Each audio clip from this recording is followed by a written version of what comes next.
اسلام آباد سابق وفاقی وزیر اور رہنما پاکستان تحریک انصاف PTI شہریار آفریدی نے دعویٰ کیا ہے کہ بہت جلد فوج سے مذاکرات ہوں گے۔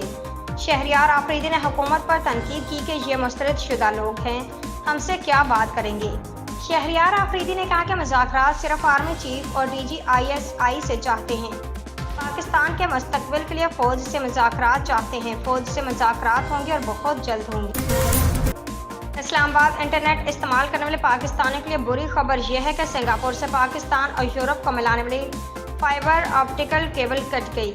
South east Asia, middle east اور یورپ کیبل کو انڈونیشیا کے قریب کٹ لگے۔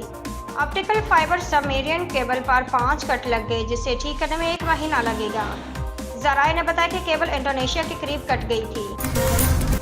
DI خان سیشن جج وزیرستان شاکر اللہ مروت کو نامعلوم مسلح افراد اغوا کر کے اپنے ساتھ لے گئے۔ خیبر پختونخوا پولیس کے مطابق سیشن جج شاکر اللہ مروت کو ٹانک اور ڈیرہ اسماعیل خان کے سنگم پر واقع گرا محبت اڈا کے مقام سے اغوا کیا گیا۔ میڈیا رپورٹس کے مطابق نامعلوم مسلح افراد نے سیشن جج کی گاڑی کو نظر آتش کیا اور ان کے گن مین اور ڈرائیور کو چھوڑ دیا۔ ریاض سعودی عرب کا کہنا ہے کہ جنگی بنیادوں پر پاکستان میں سرمایہ کاری پر کام شروع کر دیا ہے اور اس حوالے سے جلد ہی ایک وفد پاکستان کا دورہ بھی کرے گا۔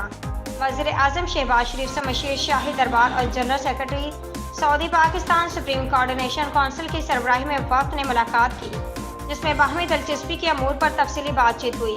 ملاقات میں دونوں اطراف سے معاشی تعلقات کو مزید فروغ دینے کے حوالے سے غیر معمولی گرمجوشی کا اظہار، جبکہ سعودی وزیر خارجہ کے دورہ پاکستان کے دوران سعودی سرمایہ کاری پر پیش رفت کا جائزہ لیا گیا۔